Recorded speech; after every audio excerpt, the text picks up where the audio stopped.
I'm having a laugh at myself. Hello, it's Lillian Reiki here, parenting strategist from Parent Support Network, coming to you today with episode 15 of Parent Support Network TV. I am unmuted. Oh my gosh. So laugh with me, please. Last week I did episode 14 and I did this beautiful 20-minute episode and I was really happy with it. And I went to listen to it and I realized that the sound didn't come through because there was a fault with my microphone. So I've rectified that. Well, I'm actually just using my computer microphone at the moment. And so I got on today and I didn't redo it last week because I was just so annoyed with myself. And I'm like, no, excuse me, bleep, bleep, bleep. I'm not doing it again. There's a reason the universe didn't want me to get that message out. And then today, I've literally just finished. So I started right on 1 o'clock. I did a beautiful 20 minutes again. I'm really happy with it. Most of my episodes are quite organic, so they're not really planned that well or that much. And today I finished. So I recorded on Zoom and then I stream it live to Facebook. And today I went to listen to the recording and there was no sound again. And I'm like, what is going on? And I realized that I was muted on Zoom. So therefore, no sound. So how do I duplicate what I just did, 20 minutes or so ago? How do I get that same message to you now after, what? And why was it that happened? I really believe in the law of attraction and that we attract things that happen. So I've got to think of the benefit that came from this. So the benefit that's going to come from this is my message that I'm about to share with you is going to be even better than the last message. I've got to do that because I've got to tell you it's frustrating having just finished a 20-minute episode and now having to do it again. So, okay, so my message for today was really about, looking at our relationships in 2022. So today's Australia Day. It's an amazing day to celebrate our country that we live in. Some people may feel that it's not worth celebrating at the moment. The last 12 months to 2 years have been challenging in so many ways. Like, if you think back to 2+ years ago, so pre-March 2020, would you ever have thought or dreamt that our world would be the way it is now, with all of the challenges that have been thrown at us, the decisions we've had to make and the freedoms we've had to give up, and really, really tough decisions to make for families. And there's been a lot of stress and extra pressure on families.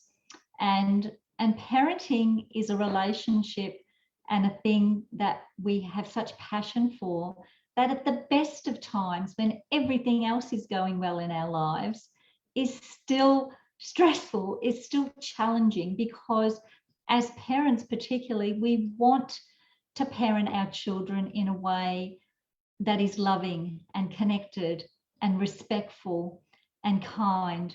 And we want our kids to be loving, to be respectful, to be kind, to be thoughtful, to be cooperative, to listen, to be resilient, to be individual, to live a great life as a kid or as an adolescent or as a young adult or as an adult. That is our purpose as a parent, is to relationship with them in a way to help build what I like to call, and what we call in the Nurtured Heart approach, their inner wealth.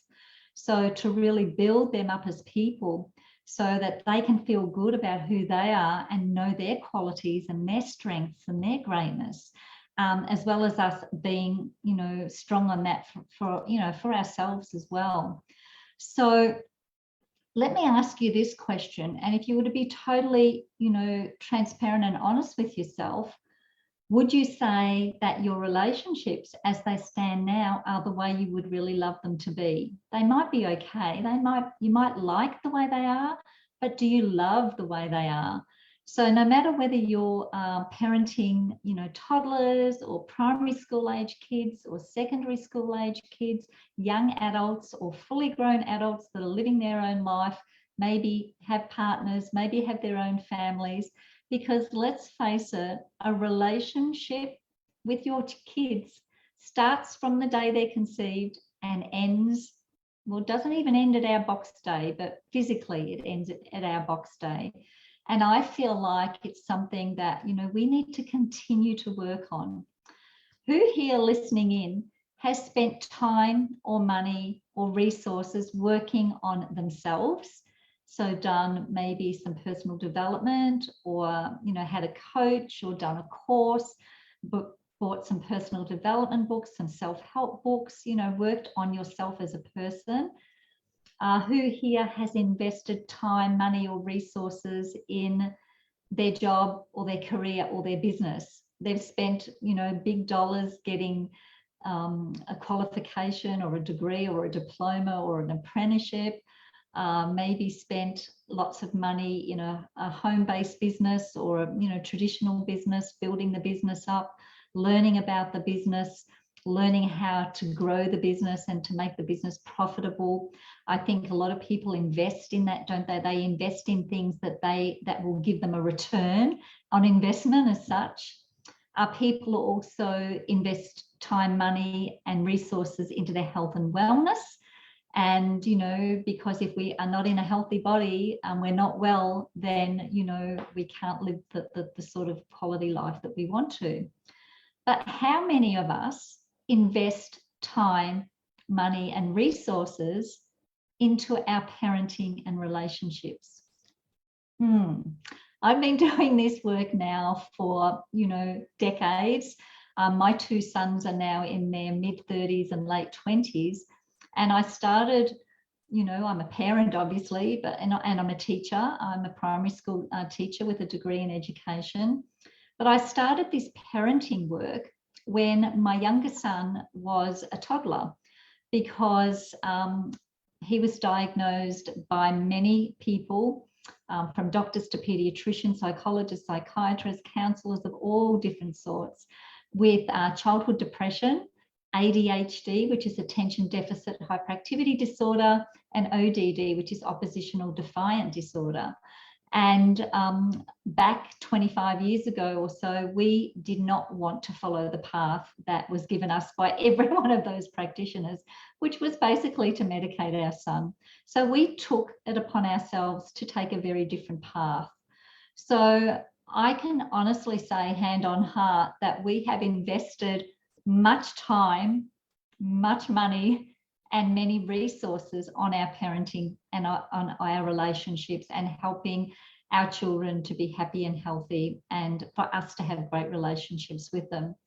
I guess for us, the universe, sent us a situation, I guess, that we had to take action. We could not have kept on going the way things were going with our son. It would have broken all of us. It would have broken him, his brother, my husband, his father, and myself. His journey is our journey. It's not just his journey, it's our family's journey. And he was sent to us, and the situation was sent to us for a reason. But we did identify that we needed to take some action. We needed to learn how to improve the situation that was causing us so much stress. And as you can imagine, over the years that I've been doing this work, I have spoken directly to hundreds and hundreds of families, and I've spoken indirectly to probably thousands of people through our live seminars and workshops, our online seminars and workshops. So, and I've had many conversations with parents who are good people, who are good parents, who are loving and kind and thoughtful, and who want the very best for their children. However, they just didn't know they were parenting upside down, and they didn't know how to parent right side up again. Many of us bring our parenting knowledge forward from the way we were parented. either one or two things will happen. We will just parent the way we were parented. And often, if you think about, I was brought up in the 60s. I was born in 1960, so I was brought up predominantly as a child in the 60s and early 70s. And the way that my parents parented was quite different to the way I've chosen to parent. They were great parents, but, you know, parenting back then was, you know, there was a lot more authority. It was a lot more assertion. There was a lot more control. There was a lot more do as I say, when I say, if not, this is the consequence type of parenting, as opposed to, you know, bringing up children who are self-thinkers and, you know, resilient and can make great decisions for themselves, because we have built up their sense of who they are, because we have, you know, instilled in them their greatness and their qualities, that they are capable, that they do have self-control, that they are cooperative, that they are respectful, kind, thoughtful, loving people. And then they grow into that expectation, into those, you know, affirmations, and into those recognitions that we give them on an ongoing basis. So parenting today is different. And some parents are struggling because they have found themselves to be, oh my gosh, I'm now my mum. Oh my gosh, I'm now my dad. And I don't want to be this way, but I don't know how to do it any differently. So that can happen for a lot of parents.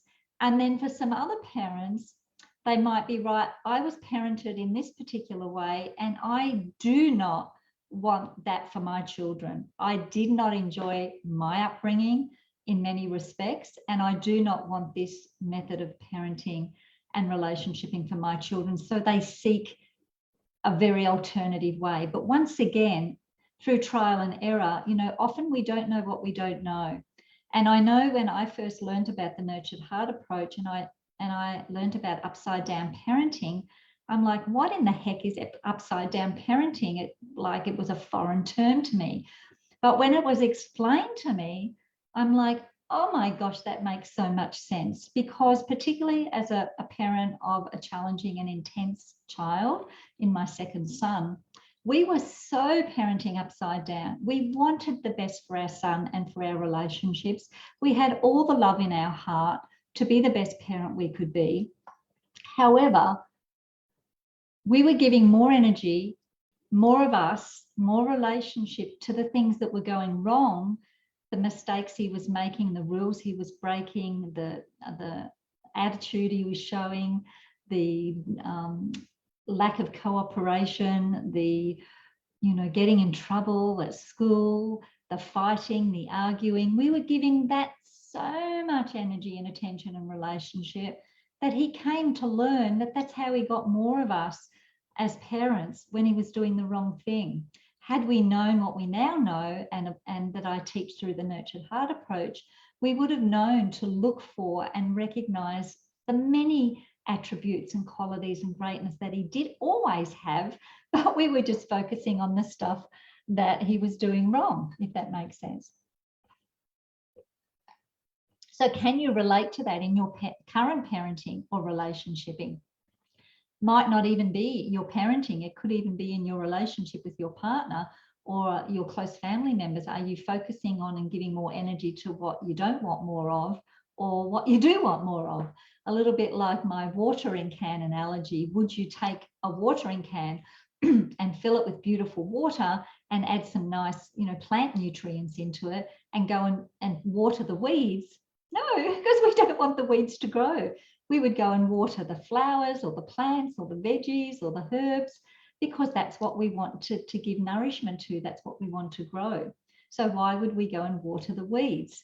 Yet with our parenting, unknowingly, not intentionally, even unconsciously, we are often watering the weeds. We're giving more energy, attention, connection, relationship to the things we don't want more of.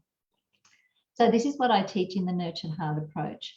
If you haven't tuned into one of my masterclasses yet, we did one just last Wednesday on the 19th. It was a little bit quiet, I guess because of the time of the year and what's happening in people's lives. But we did have a few attend, and we have had some interest in doing the next Nurture Your Heart to Greatness course. So I did put out a call to action at the end of that masterclass for an early bird special, which will save you $100 on the 9-week course price. So that ends at the end of today. So you'll need to take some pretty quick action to take advantage of that. If you reach out to me today and say I'm interested in the next course, you'll just need to pay $100 deposit, and then when we're ready to launch the next course, when we have enough people, then you can pay the remainder. So you just need $100 deposit to secure that special price. And there was also a love bomb thrown in of my book and resource pack valued at $197. So good reason to take action today. The other thing that I put out there, I got another nudge from the universe yesterday. I get lots of nudges, and this nudge was to set up, and I did talk about this with some people last year who were interested in setting up like a support group or a membership group for just a very minimal amount per week. And I've already said it now, so I'm going to have to stick to it. It's probably way too cheap, but only $7 a week. That will just be for founding members. So there will be a certain number of people who will get that for $7 a week, and then I'll change that. Otherwise, I'm probably not going to make much of a living out of this. But I want to support people who have either already learned the Nurture Heart approach and just want ongoing support and connection and relationship with other like-minded people, where we can discuss how things are going, Q&A, like, you know, your question can help other people, other people's questions can help you. I'll also bring in some experts like Naturopath Nathan and some other people into that as well. So if you're interested in that, I will start that once again, when we have enough people who are keen, and it's $7 a week. That's like a cup of takeaway coffee and not even a biscuit or a cake. That's it. Like, you've got $7. You're not going to get much for that. You won't even get lunch for that. So $7 a week to stay connected and to continue working on your relationships with your children, your partner, your relationship with yourself, and basically everybody you relationship with. So unless you're a hermit living on your own in a cave, which means you won't be hearing this anyway, we all have relationships, and I'm sure that every relationship we have, we want to nurture and we want to grow, and we want it to be as positive as possible. So whether it's with, as I said, with young children, school-age children, adolescents, you know, young adults, grown children, your partner, your work colleagues, your friends, your business partners and acquaintances, even strangers. I use the Nurtured Heart approach in my everyday, you know, going out and about in shops and things, and it's just beautiful to see how people react when you actually recognize them and acknowledge them in a beautiful and positive way. So I've lost track. I don't even know if I've done 20 minutes because I forgot to look at the time when I started. And I've got to tell you that this session that I've just recorded now is quite different to the last one. So maybe the universe, you know, said, I need you to say something different. And that's why I've had to do this again. So if you did see my live come up on the last one and you just saw me talking with no noise coming out, apologies, you must have thought I was crazy. Yeah, happened twice in a row. So I'm going to really, you know, meditate on why that's happened, because I really do believe in the law of attraction, that we attract things into our lives. So there was a reason, you know, that the sound didn't come out, and I believe I did a great job. I said some great stuff, I'm sure I did. But whatever I've just said in this last session, there must be something in there that you needed to hear, and that's why I needed to do it again. So please do let me know if there was something that will make me feel better about having to do this a second time. So yeah, so basically, you know, my message for today's episode is to really think about, you know, what are you putting in to not only your parenting, but to your relationships. You know, we're in January, nearly the end of January. So we're nearly 1 month into 2022 already. Are you prepared to put more into your parenting and to your relationships? Do you really want to learn how to nurture your children, to help them to feel good about who they are, and particularly in the world that we're currently living in, where there are those extra challenges that we're all having to deal with. And also to learn how to feel good about yourself and to acknowledge yourself for your own qualities, strengths, and greatness as well. Because let's face it, if we don't feel good about who we are as a person and as a parent, it's a little more challenging to, to put that forward to our children. And kids pick up on our energy so easily. That's why, with the Nurtured Heart approach, it is all about energy. So we need to learn about our own energy as well, so that we can then put forward that good and positive energy towards our relationships, and particularly to our very precious children. So I'm going to leave it at that. My voice is getting a bit croaky now because I've literally done 2 of these back to back. But I'm going to say thank you, universe, because, I believe there was a reason I had to redo it again this week. So please do reach out if you would like to have a conversation about anything that I've talked about, whether it be the 9-week course or the $7 a week membership, or if you'd just like to, touch base and tell me a little bit about your story and your family and how I can help you, please do so. And I love connecting with people who have a vested interest and, and treasure and, really love working on their parenting and their relationships with their children and their families. I love, connecting with people who have the same values that I have, which is family and relationships. So yeah, reach out. Let me know what you got from this episode and why the universe made me do it again. So yeah, that's it for now. If between now and next episode you have a question or a topic that you would like me to talk on, rather than me just trying to think of something, please do pop me a message or put something on the page to say, hey, I'd love for you to cover this topic or answer this question in an upcoming episode. So last year our episodes were Mondays at 1 o'clock. So now they're going to be regularly running on a Wednesday at 1 o'clock. So please do tune in weekly for those. Or if you can't catch it live, please do catch the replay. And I really value your thoughts and something that you might have got out of my message. So that's it from me today. Lillian Reiki, parenting strategist from Parent Support Network, equipping parents to enjoy happy and healthy children and relationships on purpose. Bye for now. Again.